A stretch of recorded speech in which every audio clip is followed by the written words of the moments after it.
Did you use the ointment that I told you about? No. Yeah. Of course not. Okay, listen, it's basically the off season because now we have this weird like week and a half until the Super Bowl, which means we got to tread some water. Yeah. And it's the last day of January, so we got to get a little innovative and a little creative with our cold open. So I think we need to start showing off our other talents. Brandon, keep your pants on. But ladies and gentlemen, I don't have any other talents. I have nothing else. When That football was terrible. goes, so does my personality. Oh. It's going to get dark today, guys.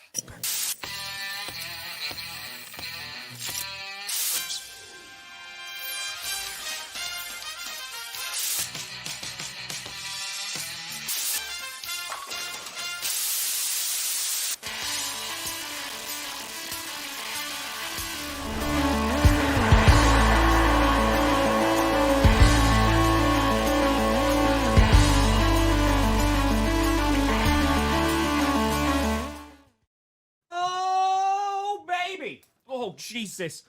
We here. We steer? No one saw that. What are you?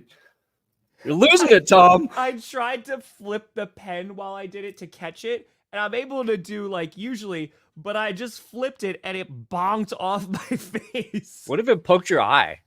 Honestly, I would have then looked like a pirate, and I already have Can an eye patch. you do the pin spin? I could do this, like I could do the between the fingers, like it's not that impressive. No, it's that one. I don't think I've ever learned how to. Oh, that was big in high school for the debate guys. Yep. Did you have the kick flips, like the little skateboard with the? Oh, tech decks? Yeah, tech deck. Hell yeah. I had one of those around here. Right. I built a little tech deck skate park at my house. I don't doubt that. You in the right direction. Welcome to another edition of the Grossi Perna Show. I'm Tom Grossi. That's Brandon Perna, and this is a GPS. Yeah. And by the way, already started off before the stream started. Cousin Eddie, where the Fitty? Bam! For the kitty. Yeah, we're going to talk about that today. Yes, because Perna had it already in the agenda. Some trading rumors, perhaps, for the Denver Broncos. Hold on, I got the perfect clip for it. I got the perfect one. It's gone. Please, God, don't do it. No, I had it. Come on. Where is it? Come on. It's this one? And suddenly, not being able to think of a single fucking rhyme. It rhymes! Okay, Perna, we need to talk for a I second. don't even remember.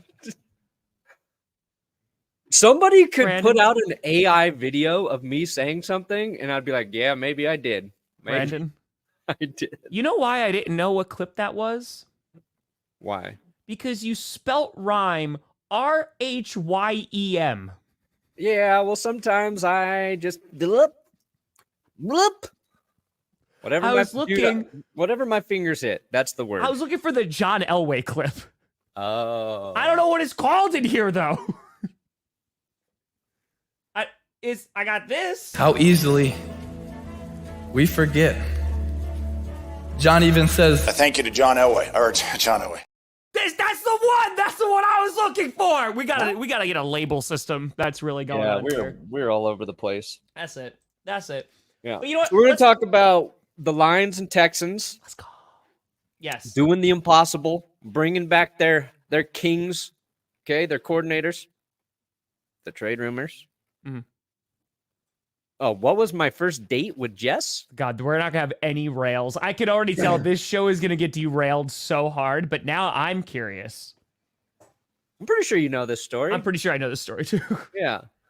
Well, Jess and I were friends for a long time, so you got to understand that. We sat next to each other at work, literally right next to each other, and we just mess with each other all day.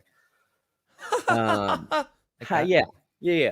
And we were friends because like she had a boyfriend and I was dating somebody. So there was never like we were trying to like get with the other person. It was just like we could be friends and be normal. Because if I had thought there was a chance right away, I would have just blown it. I would have been weird or something, fair. you know. I That's thought fair. I was being cool.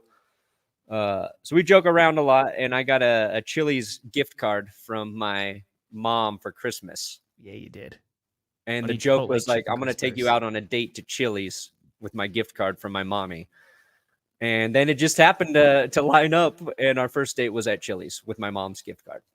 And this is in LA. And the funny part of the story is like LA, where we lived in LA in Culver City, which is close to like Santa Monica and Venice. There's not a Chili's. I was over saying there. there's probably not a Chili's over there. There's like a bunch of good restaurants, cool Sure. restaurants, but like a lot of the chains are like they're this weird area where they're kind of pushed out far. There's still chain restaurants in there, but Chili's, we had to drive like 45 minutes to like Manhattan Beach to go to a fucking Chili's. So it was an effort just to get there. And then, yeah, that was the first date. I think that's what I asked is what did you eat? I forget, but I made a, we have a photo from it where my leftover rice on the plate, we turned it into a giant penis. And that's when you knew. Yeah, that's when I knew. So at that point, neither make of you a were. dick with your rice at Chili's, and your date's gonna turn into marriage. It could be marriage. All right. You get a gift card too, Isaac. You also could, yeah. So basically, your parents or some kind of authority figure needs to give you a Chili's gift card. Now, I don't think it works with Applebee's. I think it has to be like Applebee's is disgusting. Don't take anybody there. Yeah, Chili's is so much better than Applebee's. Chili's is, Not even bro. funny. Back in the day, I used to house some honey Chipotle chicken crispers. Oh my god, get some honey mustard and some French fries, and I was king of the castle. The triple dipper. Come on now, get 3 appetizers. My meal. I had a triple dipper. Oh, those were the days. That's when life was good and life was alive. Yeah. And then, yeah. Oh, now you know.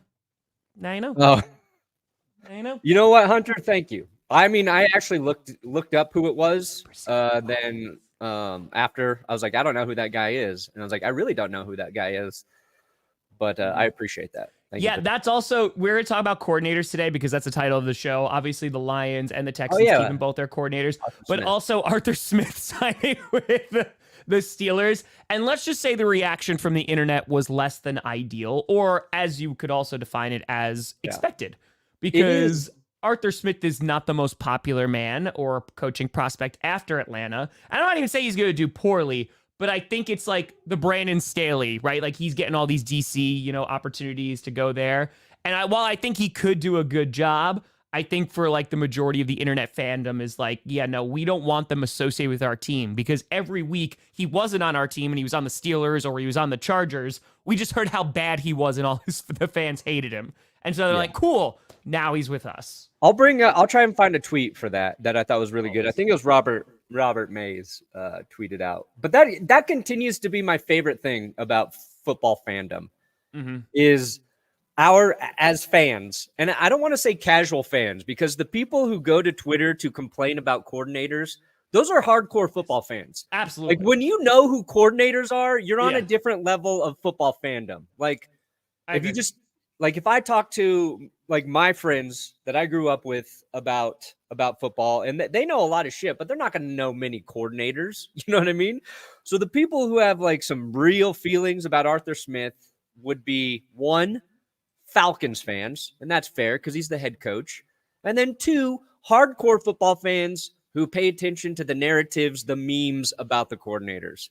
So the internet reaction with coordinators is, to me, and we say internet, it's Twitter. We're just talking about the Twitter vacuum of, oh my God. And I think I saw the news being, to me, it was Tree quote tweeting the headline. Yes. I was like, oh God, this is going to be fun for clickbait. And I think if we sit down and like talk to Tree, he'll have like reasonable thoughts about it. But like his gut reactions would be like, kill me, man. Like just let me see if I can find the Robert Mays tweet. John, Perna is not ready for it. He's not. The lore. Oh, please. Let's just Don't forget, Brandon. Don't worry. We won't let him forget. And it was interesting, too, because when it was finished, too, someone was saying, like, oh, yeah, I got into the groove of it. It really clicked with me after season 3. I think that's a season 3 finale, right? I think that's where it clicks for a lot of people. Usually season 3 is the best season in my opinion, for a lot of series. Yeah. That's where I found my group because season 4 got even better. Season 5 got even better. So I'm just saying. Who do I want to win the Super Bowl? I gotta be. I go back and forth with it because like I don't hate the Chiefs like Brandon hates the Chiefs because they're also not my division rival. Right? If the Vikings went to the Super Bowl, I don't care who I like. I'm rooting for. Like it's like no, that can't happen.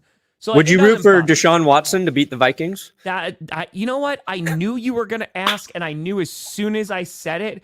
And I'm just gonna say, thankfully, that's not the reality. So I don't have to. What if it's Deshaun Watson? I refuse the question. Fan ambassador is O.J. Simpson for Deshaun Watson. Who else can I throw in there? Oh God. Oh yeah, Ray Rice comes out as a fan ambassador for the team as well.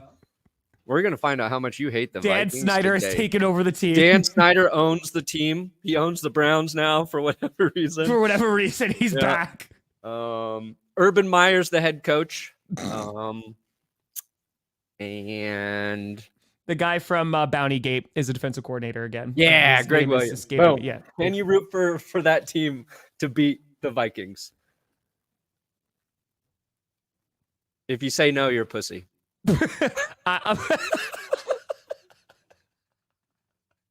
And not a real fan. Not a real fan. I would hope for a 2-0 victory. I would hope for a 2-0 victory. And the only reason was because they ran it in the back of the end zone. So it's the Vikings beating themselves. The Browns never did a single thing. And it was just, that's it. It's the worst Super Bowl of all time. Nobody's happy. Yeah. And I could just go, well, you know what? At least the Vikings don't. The Vikings can win a Super Bowl. And this is not an invitation to come and murder me. But I said this, the Vikings can win a Super Bowl when I'm dead. Like that I'd be fine with. They can do it when I'm dead. I like how you said, please nobody murder me. That's not an invitation. That's not I'm not preventing the Vikings from winning a Super Bowl. Your own organization is doing that all by themselves. But please. I would love to see Kirk Cousins win a Super Bowl. He could do it with another team. Even if it is the Vikings. No. All right, here's what I wanted to talk about. I thought this was good from Robert Mays. Boom, right away. I know the Arthur Smith jokes are fun. Yeah. And God, yes, they are. And part of the reason the Arthur Smith jokes are so fun is because of his face, right? It's Arthur Smith's face. The mustache, the reactions. I'm not saying he has a weird face. I'm saying we have captured so many moments of him making strange faces and horrifying faces when things are going bad for the Falcons. That's helped. That's helped hurt him. Honestly, his own face. All right. Now we're getting into I football. hate you so much. I literally had a freaking huge chunk of water in my mouth when you said it's really his face. Like you just went on the side of going, I really think why people don't like Arthur Smith. It's his face. It's just his face. Yeah, it's memorable. It is. All right. DVOA. Anytime somebody says DVOA, you go, okay, we're talking football. We're getting into football nerd territory, okay? Oh, God. But Drake London, third in percentage of team targets this year behind Adams and Tyreek Hill. Okay, so percentage-wise, they tried to get the ball to Drake London quite a bit. Passing volume was low because of bad quarterback play. Yep, that checks out.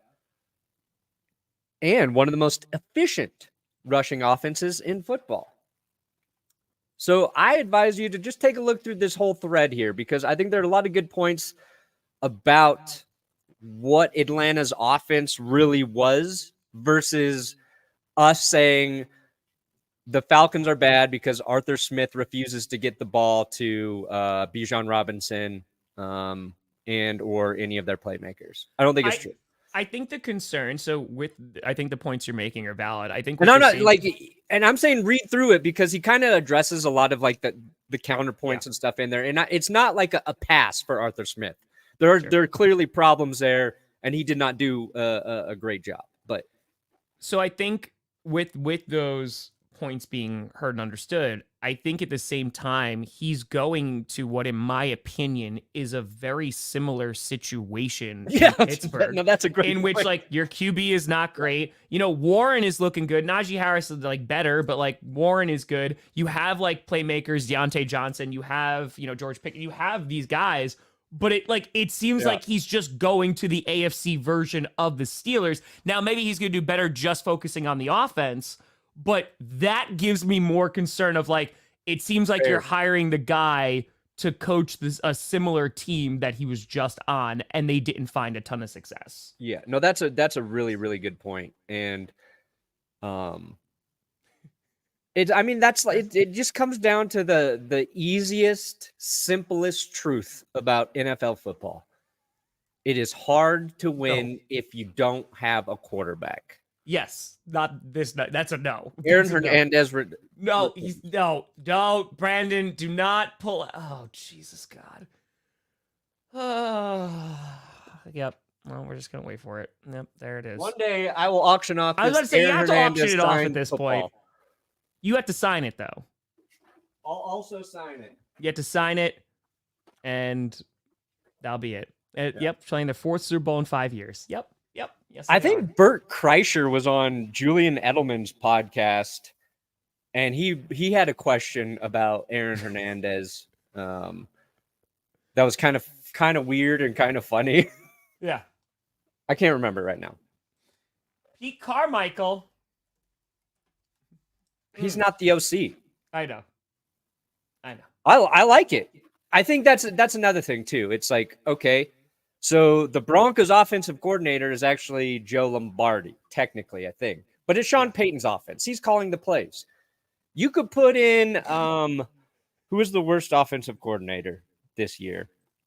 Matt Canada got fired. Yeah, you could put Matt Canada in the Broncos offense as offensive coordinator, and it wouldn't matter because Sean Payton's the dude. He's calling the plays. I don't even know Pete's role. It's some sort of he's working with GM George Payton, I think, on some capacity. Yeah. But like he has a good working relationship with Sean Payton. They had success together. I'm all for like them building the whatever front office and personnel department that they want. If it just gets me out of this freaking purgatory I'm in. Like, I get you. Hey, what's going on, Scott? That's my former social studies chairperson. So, ooh, diehard Buffalo Bills fan. Nice. Yeah, I saw that. So Bills fans were like, hey, because the Cleveland, they got Ken Dorsey. And I got some questions about, like, how do you feel about Ken Dorsey to Cleveland? I was like, it's a move. Yeah.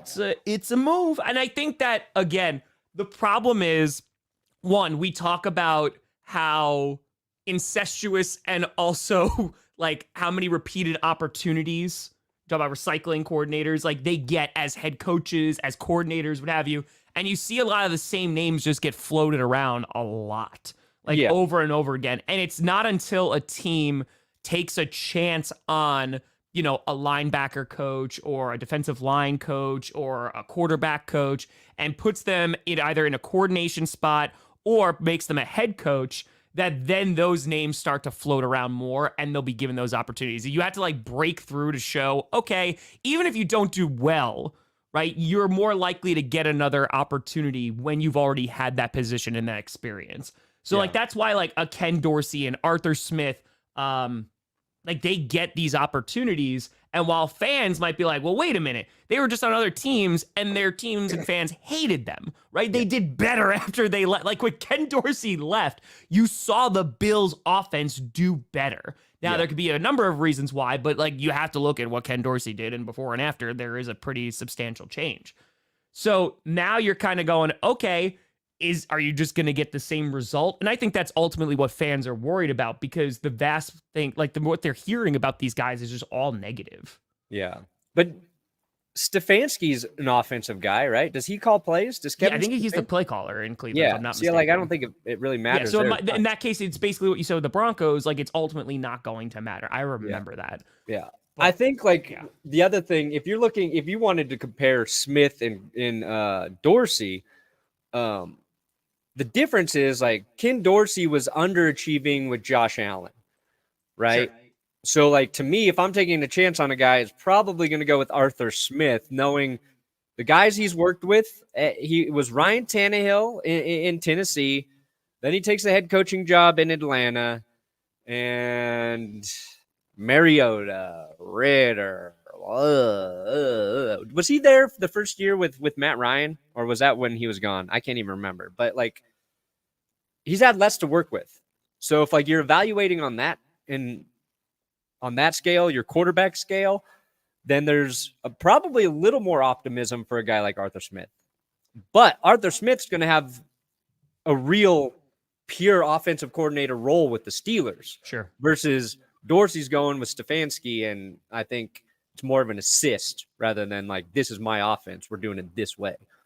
I agree. And like now that we're into this part of the season, right? Especially when there's this gap between now and the Super Bowl, that you're going to see all these coordinators start to get jobs, head coaches are going to get hired, right? Like Mike McDonald is getting looked at by Seattle, has his second interview there. And this gets into the Ben Johnson conversation because that was the story that like the plane was like flying to go and like talk to Ben Johnson. Ben Johnson's like, nah, I'm staying with Detroit, which I want to talk about because that's a whole separate thing. Yeah. But it does like beg the question of what's going on with Washington. And I'm sure there's people that are interested, but there's a number of things. One, I think there's a ton of pressure with that job because it's basically starting over from scratch. It's kind of saying, okay, like the team, I don't know if they're going to be competitive right away. You do get like the luxury of the cap space. I think the new ownership, if you gel with them, like that's pretty damn awesome. Yeah. But yeah, I don't know who gets that job because like that is like a Mike Vrabel. I think there's a level of experience of being a head coach that needs to happen before having that job. And that pool is a little smaller. Yeah, I think at first it was Washington taking their time. And I think Washington probably would have hired Ben Johnson because they want an offensive coach, I think, leading the team.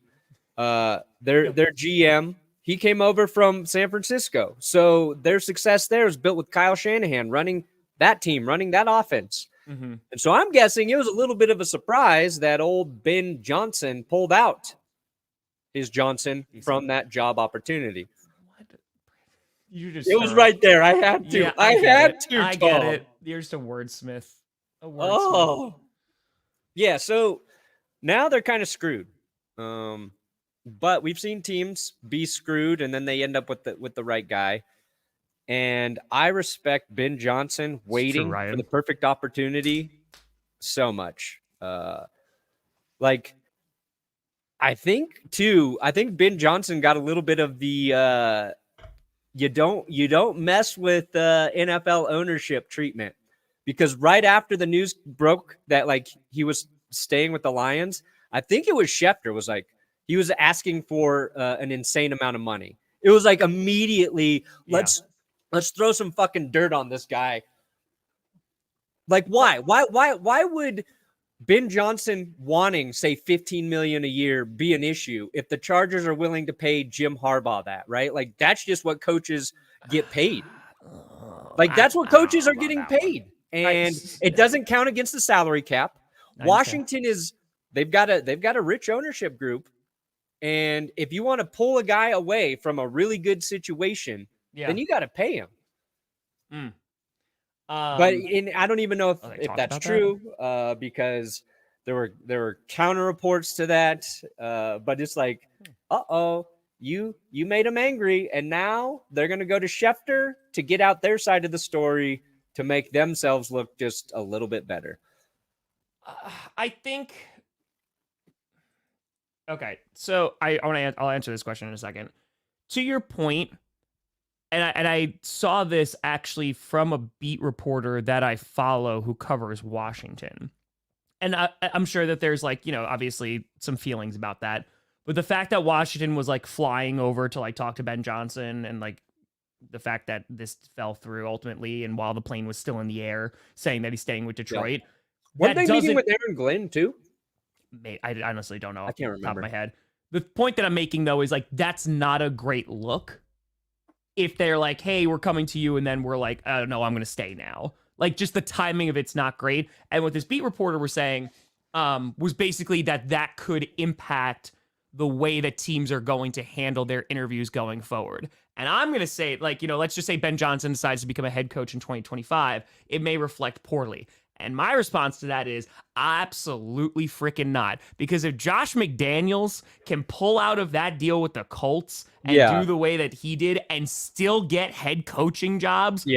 Yeah, there's a very short memory when it comes to coordinators and coaches. And that's if they suck and they do horribly, then they get another chance, and then they suck and do horribly again, then they still get another chance. I mean, the point of looking at, hey, they didn't handle this the best way or professionally. I respect the hell out of Ben Johnson staying with the Lions. It sucks for Packers, right? Because it's like, damn, like he's pretty damn good.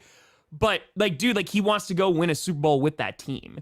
And like that mentality of like turning down that money. And yes, if they wind up winning a Super Bowl or going even further than they did last year, just making it to the Super Bowl, Ben Johnson's going to be able to command that kind of money because if you like look at the portfolio of success that I've had with this offense of going to the Super Bowl, turning this team around, etc. So it's a win-win for Ben Johnson. I just ultimately don't think it's going to wind up hurting him in the long run that he didn't take a job this cycle. It's awesome for Detroit and for Lions fans. He's a huge part of their success. And the identity of the Lions football team is it's their offense. They score points. They have playmakers. If their defense can be good, they have a chance to be better next season if their defense can be top 13 or some shit, right? So him sticking there, continuing to work with Goff in that offense, I think is huge for the Lions. And it reminds me a lot of Gary Kubiak when he was with the Broncos. And after they won those first 2 Super Bowls, he had a ton of head coaching opportunities, and he decided to stick around for a while before he eventually left for Houston. And I think Ben Johnson said, like, he talked to his wife, they wanted to stay in Detroit. They liked it there. They liked the situation they're in. And the same thing with Bobby Slowik in Houston. Yes. I think there's this, and I think Johnson referenced it with like young coordinators having this like sense of urgency to climb that ladder to get to the head coaching spot. Like those opportunities will continue to be there, like you just said.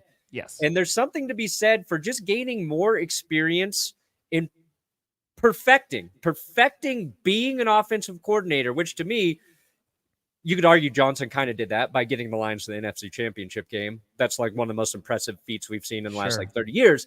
But it's getting to the Super Bowl, and then it's executing at a high level in the Super Bowl. Yes. And before you rush to that job to be a head coach, because it's not outside of the money, it is not a better gig in terms of you got more problems, you got more BS to deal with. You don't get to focus on the thing you've gotten really good at doing. You've got to manage a whole team.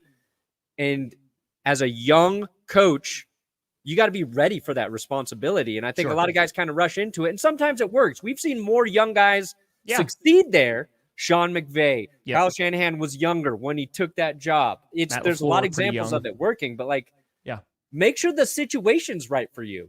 Like you don't have to take a situation. And maybe that's it with Washington, where even though they have the second pick, maybe some of these coordinators aren't as high on the quarterbacks that are going to be at 2 and 3 as the rest of us are at this moment. Well, that does make me wonder, like, if the Chargers, like, if they didn't have the option to get Harbaugh, like, does Ben Johnson go, you know what? That job is worth it?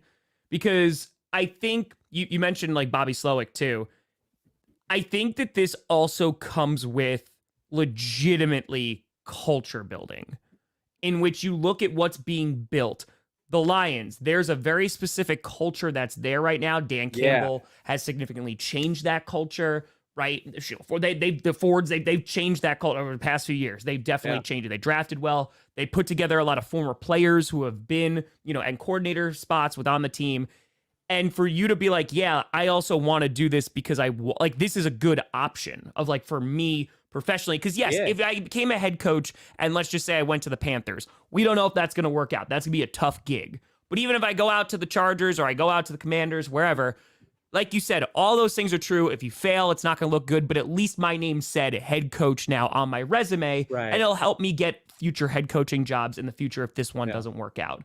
But I think for the Lions and for the Texans, especially with the Texans, I want to say, it is so important, especially with a young QB. You saw the success that both teams had, but specifically the Texans with such a young roster, and Bobby Slowik's going to stay there. It's like Tom Clements, who's like coaching up and tutoring Jordan Love, staying after Aaron Rodgers went to the Jets, who came out of retirement for Aaron Rodgers because Aaron Rodgers like, I want this guy back. And the Packers like, we're going to get this guy back for you, which thank God they did, because you saw how well Jordan Love has been doing with Tom Clements.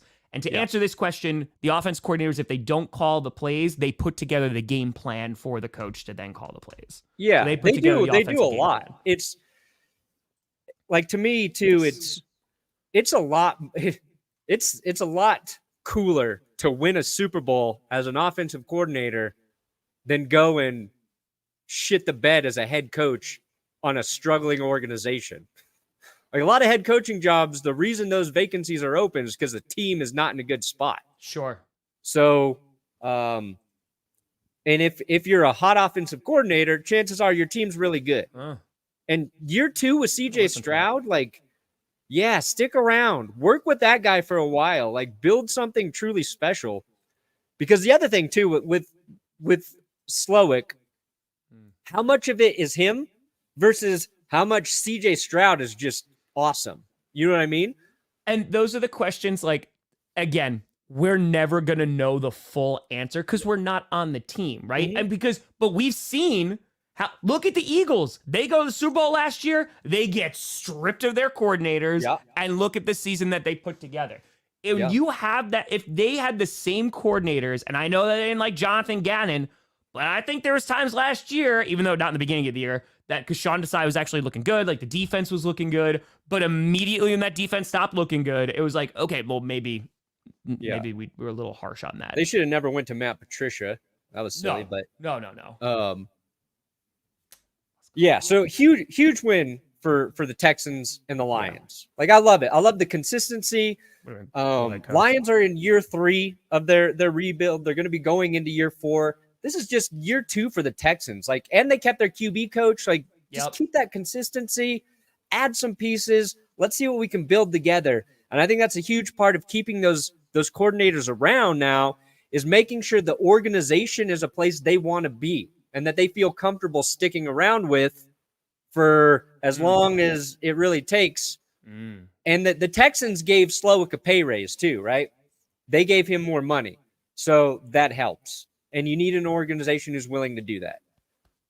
Now, coordinators, they're sticking around. We still have a vacancy in Seattle and Washington. So the fact that those haven't been filled yet, a little perplexing. I think Seattle's going to be with this week. It looks like it's going to be done. It's going to be who? Quinn? I think it's be done. You're looking at, I think it's going to be McDonald. Mike McDonald? Where does that leave Vrabel? What if Vrabel and Belichick aren't head coaches? That's crazy. Vrabel would be dude, if Vrabel doesn't get a head coaching job, if I'm the Green Bay Packers, I am like, come coach our defense. I'll give you whatever money. It's fine. You know what? I'll donate to the Packers so that they can go and do. That's fine.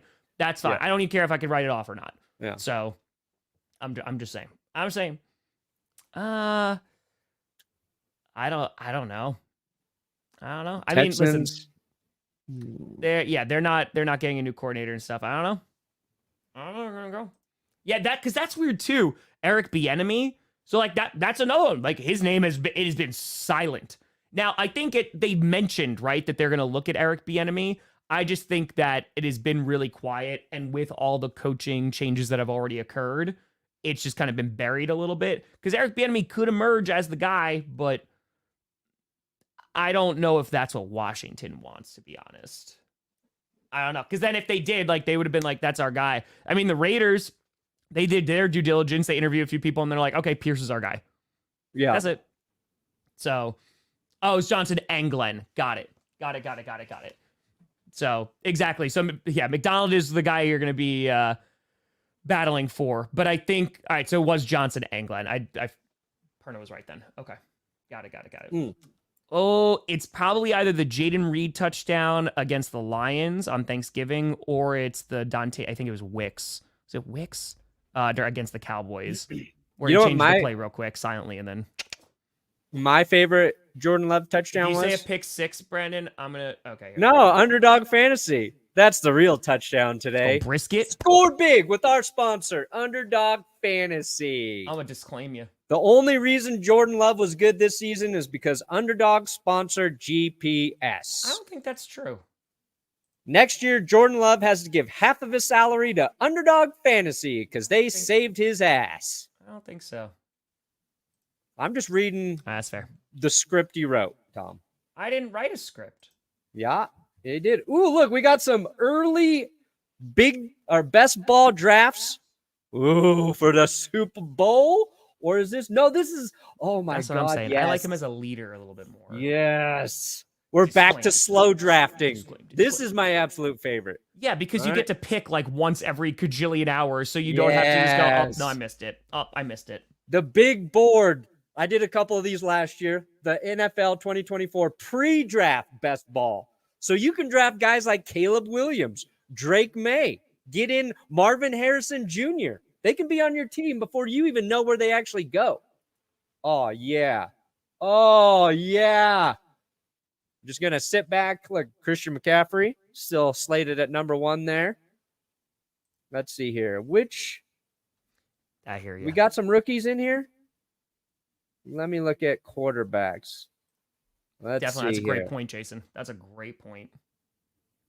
Oh, yeah, there's Caleb Williams. Now I'm getting excited. 2023 is already, it's officially behind us. Especially with this Super Bowl matchup, people are just like, so what's going on? A free agency? What's the going draft? on with the draft? So if you want to play Underdog Fantasy, the slow drafts are pretty cool. Like Probably Tom a Courtland said, Sutton touchdown. there's 8 hours between every pick. So you got 8 hours to make your pick. Obviously, you can make your pick 1 minute after it's your turn. You're drafting respect, against the field. What was the prize here? Let me see. What was the prize here? $200,000 to first place in the big board. Okay. So use our code GPS if you want to sign up at Underdog. Links in the description. Oh, heck yeah, baby. They've made it. They made it like 100% of the time before that. Over the like 4 times in the last 5 years. But you put that slander on Underdog. You just saw about Jordan Love. So They I think saved it's just Jordan great. Love. They have nothing to do with the Chiefs. Just so everybody knows. Oh yeah. No, I think it's good. It's a great move for the Lions. Like the Lions, like that makes you feel so much better. Like obviously, like you still have the hurt, but you're like, okay, you know, you were concerned that our coordinator's gonna be gone. You know, it's gonna be rough next year, but nope. Nay. The Goffins shall return. Yamo gonna be here. I think that was the joke that the Panthers overachieved. I think that was Perna making a joke on the Twitters. 2 wins for the Panthers? Come on. Upon reflection, that team shouldn't have had any victories. They almost beat the Packers. That was a huge overachievement for the Panthers. They almost beat the Packers. They did.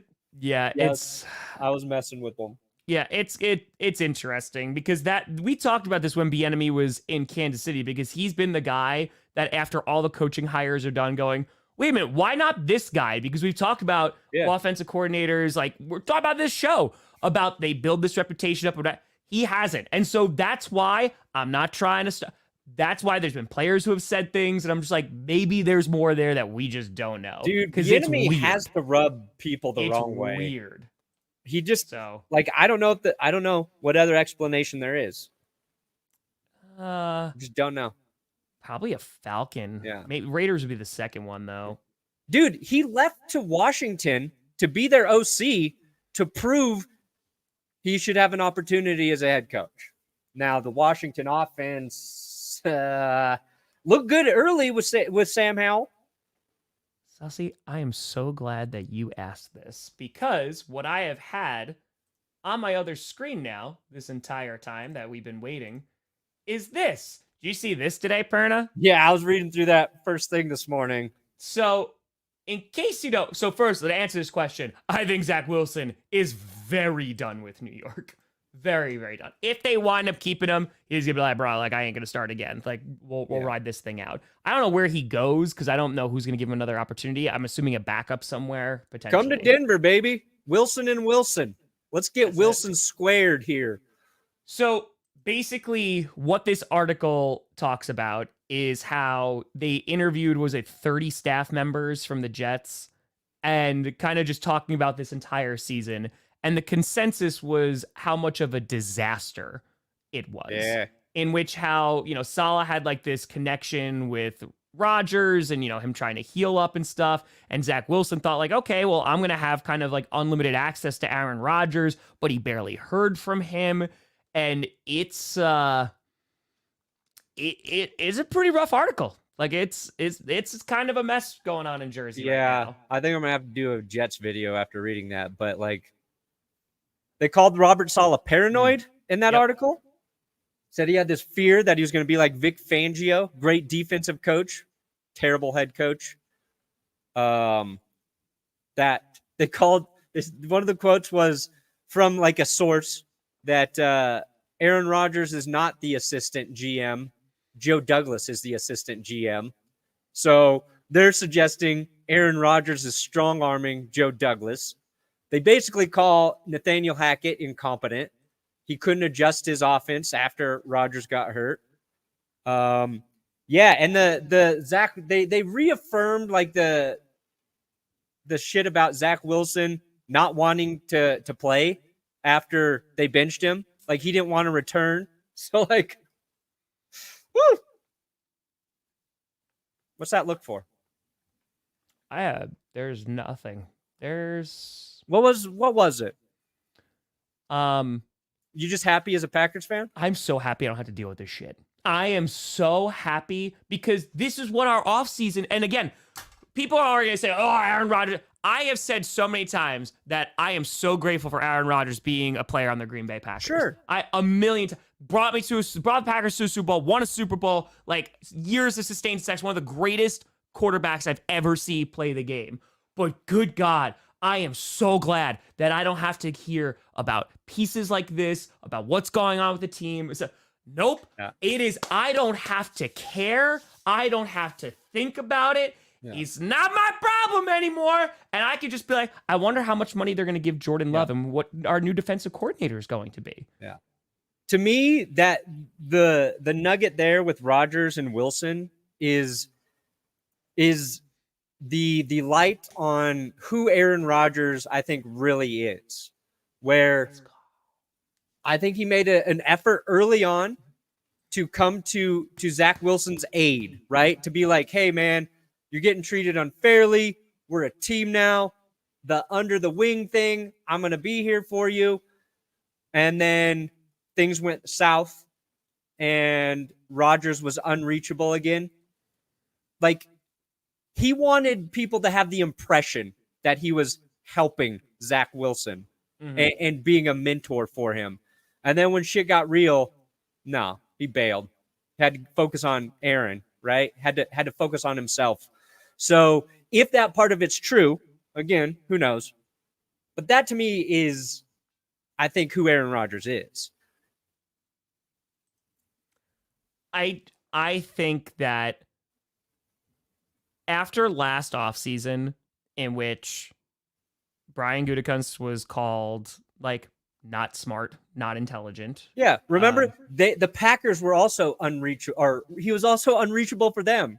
Yeah, they got to FaceTime. They wouldn't FaceTime me. Was that his excuse? Yes. Okay. It is so nice to be able to focus on football, but it is also like Jets fans reached out to me, like, and I also like live in New York. So like, there's a good amount of Jets fans and they're like, hey, like, what are we getting? And I was like, dude, you're getting like one of the best quarterbacks. He could still play at an incredibly high level, but there is going to be drama that's going to come with it. Yeah. And me talking about, hey, like, you're bringing in Alan Lazard to a big time contract. You're bringing in Randall Cobb. And listen, I love Randall Cobb. He's one of my favorite players to ever play for the Packers. Sure. But I'm like, I don't know how much Randall Cobb's going to do for you. I don't know how much Alan Lazard's going to do for you. Like, it's not going to be like amazing. And by the end of it, both of them were healthy scratches. And like this whole like narrative, oh, they had a checklist of what Aaron Rodgers wanted. And New York was so like, no. But then went through the checklist of getting. And I'm like, guys, it's fine. If you want to say that you are bringing in a Hall of Fame quarterback, right, a future Hall of Famer who has all these MVPs, all these accolades to try and win a Super Bowl, just own up to it. Like, it's cool. And you're like, listen, we're working with him to build the best roster that's going to make him very comfortable, and we're going to go all in. And this season was a disaster for the Jets. Nobody could have been, like, 4 snaps in, nobody knew it was going to be the end. We worried about the offensive line. We worried about the turf. We worried about all that stuff, but we didn't expect this. And as Perna and I have talked about a cajillion times on this show and throughout both of our shows, when teams are losing, especially when it's a year of high expectations, the daggers come out, everything gets heightened, all the flaws, all the problems get aired out, and it's not a good look. You look at the Broncos, right, last year, and how bad that looked. At times this year, it didn't look good. You look at the Panthers, you look at the Jets, you look at the Packers last year, right, and how all that stuff started coming out. So at the end of the day, right, you get a great quarterback, but there is some baggage that comes with that. And if they win a Super Bowl next year, no one's going to give a crap about this article. No one's going to care about this offseason. No one's going to care about this season. It's going to be put in a video package about all the things that the Jets overcame. And if they go and they win a Super Bowl, or at least get to the Super Bowl, it's going to just be written off. If they don't, then this kind of stuff is only going to get worse. Yeah. But that's football. It's the talent versus controversy scale, right? Yeah. As long as Aaron Rodgers' talent level is still where it was when he was MVP, and this is second season in a row, he's had injury problems. He's aging, so I don't know if it is. As long as the talent's super high, you can, as an organization, you can be willing to put up with the bullshit. Mm-hmm. But he wasn't there all season. He got hurt on the, 4th or 5th play? Yeah. So they had as much BS as you could deal with without the talent all season. And that makes everything bad. It makes your organization dysfunctional. You get your offense or your defense getting angry at your offense because they're not holding up their end of the scale. You got an incompetent offensive coordinator. You got all that stuff. It snowballs. And you're 100% right. If Rodgers is good next year, they don't like, even if the Jets just get to the playoffs, they're where the Lions are. Just get to the playoffs and we'll be happy. They're going all in, so like the expectations I think are a little bit higher, and I think it's just, but yes, you're right. If they get to the playoffs, it's going to help. And to answer this question, Jack, yes, there's going to definitely be some personnel adjustments because, you know, you look at the secondary, especially, and who was playing back there. I could see them kind of getting bumped down the depth chart a little bit because I imagine that the Packers are going to draft some folks, that's going to help out the secondary. And like here, and again, the problem is that it's very difficult to have like a nuanced conversation about Aaron Rodgers nowadays. And even as a Packers fan, and that's why I always preface it with like, guys, like, I'm not just crapping on Aaron Rodgers, right? Because like, again, as a player, it was freaking awesome. It just came with baggage. But this also came back to Mike McCarthy when it was like, okay, Mike McCarthy, he ran his course in Green Bay, kind of gave the keys to Rodgers to run that offense and run the team, and he needed something different in there. Yeah. Packers fans were like, but that's fine because Aaron Rodgers is our guy. He's our quarterback. And even throughout all of this stuff, like there was still a huge chunk of this fan base who was like, nah, he's still our dude. Because, and I know this is not just a Green Bay thing, but Simone Biles had a quote that had been going around for the past little bit saying how much she loves Green Bay.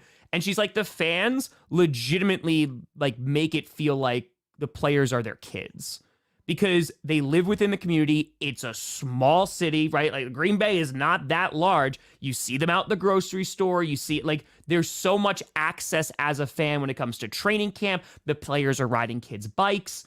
That, like, Aaron Rodgers, if you're on the squad, yes, there is going to be criticism about your play. There's going to be criticism about that. But as a person, usually it's like, nah, like, you're our guy. We're rocking. And then that, like I said at the end, I don't care what political affiliate, I don't care. At the end, it just got exhausting. And now, Jets fans, you're starting to see, regardless if you're a fan of him or not, it's a lot. It is a lot. And as Mark Murphy said, which was the most understated thing ever that he got crucified for, he said that Aaron Rodgers was a complicated fella. And he got massacred for that. Aaron Rodgers is a complicated fella. Do you think if Rodgers got vaccinated, it would have prevented him from infecting the Jets with his bullshit? Do you think if he was vaccinated, it would have prevented him from infecting the Jets with his bullshit? Can we get a bullshit vaccine? That's all I want. But like that's like, bro, it's 20. Like I don't care about that. Like I don't give a flying crap. Like and I've talked about this. Like my take on it when we were back then, I was just like, dude, I thought like you're gonna give it to people, all this stuff, and I was wrong for like attacking Aaron Rodgers. I was 100% wrong about that, and I've sat on that for a while, and I'm like, yeah, that's on me. That's cool. You grow from that experience of just being like, let people do what they want to do as long as they're not hurting anybody. Dude, I hope Pfizer comes out with a second Travis Kelce commercial if the Chiefs win the Super Bowl. It's going to air in the Super Bowl. And it's just Travis Kelce pointing at Aaron Rodgers and laughing. It's going to be at the Super Bowl. That's it. So, oh boy. Yeah, dude. But that's like Jets fans. I hope you find some success because I was talking to a Jets fan yesterday and it was just, the expectations were so high, and it kind of reminds me of the Denver Broncos. And what I mean by that is last year, how they won the offseason. It was all Russell Wilson. It was all like, yes, driving season tickets. Our franchise is saved. And then look what happened. It's literally like very, very similar. Because the Broncos went all in. They made this massive trade for Russell Wilson. They gave him a major contract. And the Jets did the same exact thing with Aaron Rodgers. And both seasons, of course, for different reasons, did not go the way that they thought it would. Yeah. So, fair. Yes. Fair. Yes. That is accurate. And yes, the Nick Wright one. I mean, he's done a few now at this point. I'm not a huge fan of like Nick Wright. But some of the points, yeah, it's just what Packers fans are feeling. Like, or have. And again, the fact that I don't have to care about it, beautiful. You know what I have to care about, Tom? You tell me. Underdog. No, we already did the ad. We already did that, buddy. That was a good try, though. It was a good. Rumors. Okay, so yesterday was the first day where I really felt like, oh, we are in off-season mode because we ain't doing that. We're at the Senior Bowl's going on right now. And I've had the Senior Bowl on in the background on my TV, catching tidbits here and there. But the Denver Broncos obviously would like a new quarterback. Unless they work things out with Russell Wilson. I don't know what's going to happen there. But yesterday, somebody, oh my God, I forget the website the man works for. But he tweeted that the Broncos are trying to trade the farm to move up into one of the top 3 picks. They really want to get the number 1 overall pick to draft Caleb Williams. Mm-hmm. And then, of course, you got the aggregators. All the 3 big aggregators retweet it. And once that happens, then it becomes like a truth, okay? And it's a rumor, okay? And maybe the Broncos... They're probably going to make calls to all the teams to see if they can get into a position to draft either Caleb Williams, Drake May, or Jaden Daniels. Those 3 quarterbacks are very appealing, very sexy. Yeah. But how quickly a rumor turns into, oh my God, the Denver Broncos are going to trade Patrick Surtain and all of their draft picks to go to number 1 to get Caleb Williams is... It's a little scary, actually. Thank God it's sports, and that's not. It doesn't really affect our lives. These rumors. Mm-hmm. So I wanted to say, yes, if the Broncos can make a move to get one of those 3 quarterbacks, they're going to inquire about that. They're going to say, what would it take to get here? This is every team pre-draft, pre-free agency. They start putting out their feelers. They make the calls. Like, what do we got to do? Some teams won't answer the phone, right? That's always the thing. They called, but this team didn't answer. So do I think the Broncos are going to move into the top 3 to get a quarterback? I do not. I don't think so. Do I think they would be willing to deal the pieces to do that? 100%. Sean Payton to me is a gambler, okay? That's amazing. George Payton already showed he's a gambler. We traded for Russell Wilson. What I don't think the Bears are going to ultimately be interested in dealing that pick. I don't think Washington sitting at 2 is going to deal that pick. And I don't think the Patriots are going to deal that pick. And I think quarterbacks are going to go to those 3 teams because that is their biggest need outside of maybe the Bears. But I feel like the Bears are going to move on from Justin Fields. Now, if they decide to stick with Justin, then maybe there's a slim, realistic chance that Denver could trade into that spot. But if the Bears become a team willing to deal that number 1 spot, the Broncos are not going to be the only team interested. Correct. And we don't have the same draft capital that other team. We don't have our 2nd round pick from this year. Sure, you could throw in players. And God, I mean, I would be thrilled if we moved up to number 1. Like, that would make my day. Nobody wants that more than me. Of course. Even if it doesn't work out, I like to know hope. that my team is going all in. It's the for that Texans. thing. It's the Texans because the Texans. Everything I said after the draft, I'm like, even if it doesn't work out with C.J. Stroud and then they traded up back to back to get Will Anderson, it's at least the franchise going, "Hey guys, like we're trying. Like we are being aggressive and trying to make something work." Yeah. Real quick with that, it was Rashawn Gary. I liked Rashawn Gary, but I didn't like him at the spot because his speed was amazing coming out of college, but he got pushed to the outside a lot. That was like my big knock on him. But yeah, no, I love Rashawn Gary. He's freaking awesome. The move for me was letting Rodgers go. No, I wish Green Bay would have kept Rodgers at this moment. Of course you do. I got you. I do want to talk about, you're talking about the Broncos. There's another team I want to talk about because they are in the thumbnail, and that is the Dallas Cowboys. So the Dallas Cowboys, so Jerry Jones basically came out and said that the team this year is going all in, that they're not necessarily looking for the future. They're looking to go all in right now. And I'm curious because Scooter said something kind of similar. And then on Twitter was just like, when my team's lying to me or something. Because Scooter said they have gotten away from like the big free agent signings. Like they're just making like good deals, right? Like they'll make some trades. You know, they'll go get like Stephon Gilmore or Brandon Cooks, but it's not going to be like these mega trades. And it worked out and that's fine. But I could see them getting really expensive in free agency because I think this is Mike McCarthy's last chance, right? I think we're all in the consensus of that. Sure. And then on top of that, you look at the window of Dak. You look at the window of you might get a new head coach, you might get a new quarterback, you might eventually lose Dan Quinn.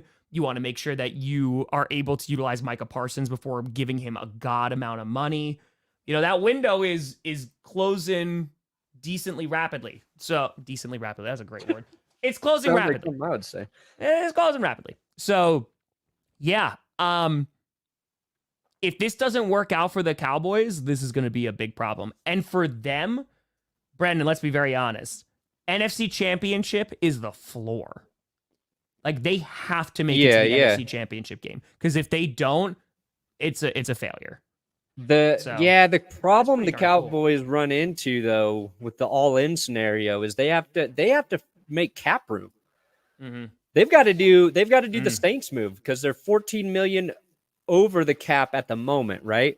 So they have to do some.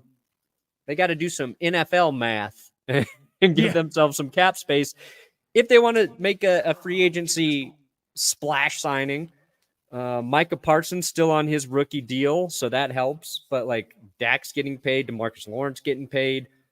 I don't know exactly what going all in means for the Cowboys.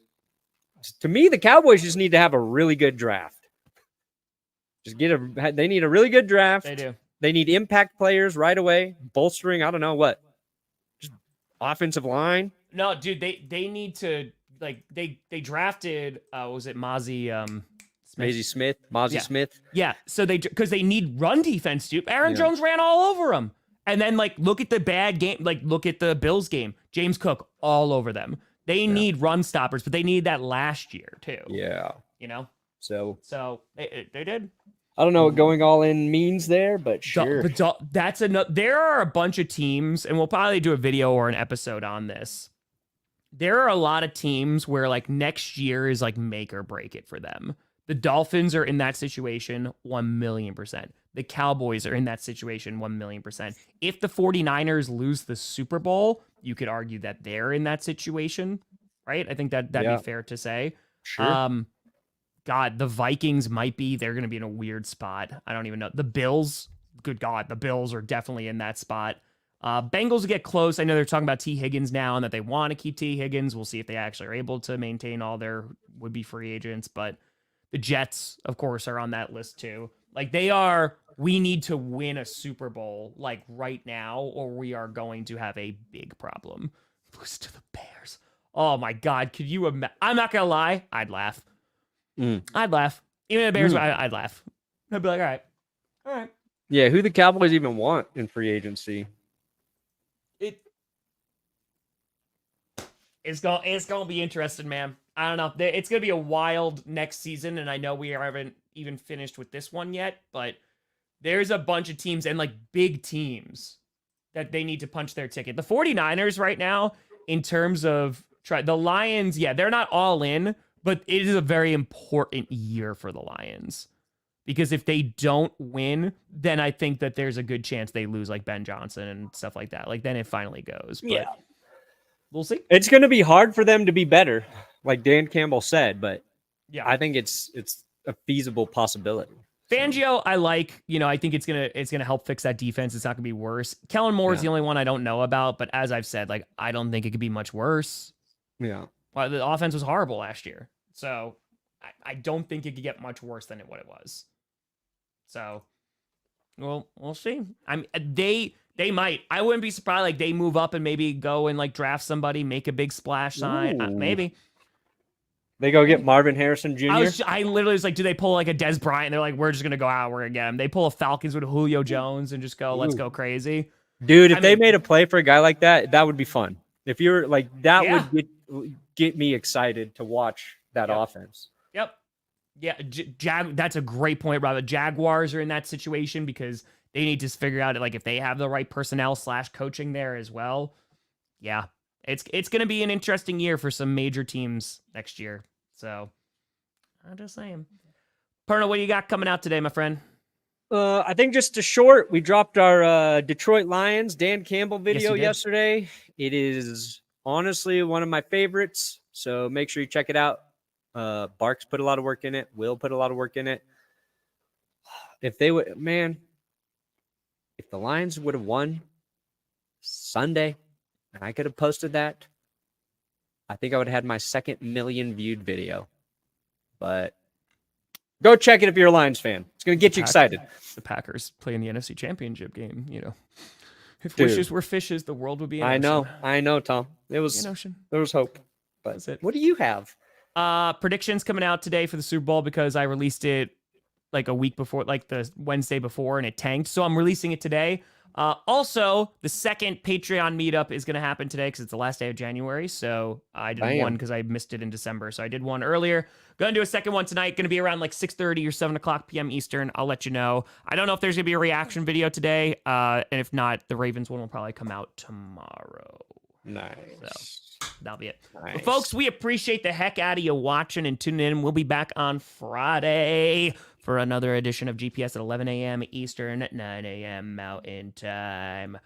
But folks, thank you so much for watching. Hey, I'm Tom Grossi. That's Brandon Perna. This is GPS. And you have been navigated. I'm going to catch this one. And you've reached your destination. Your what? Destination. Pin? Penis station.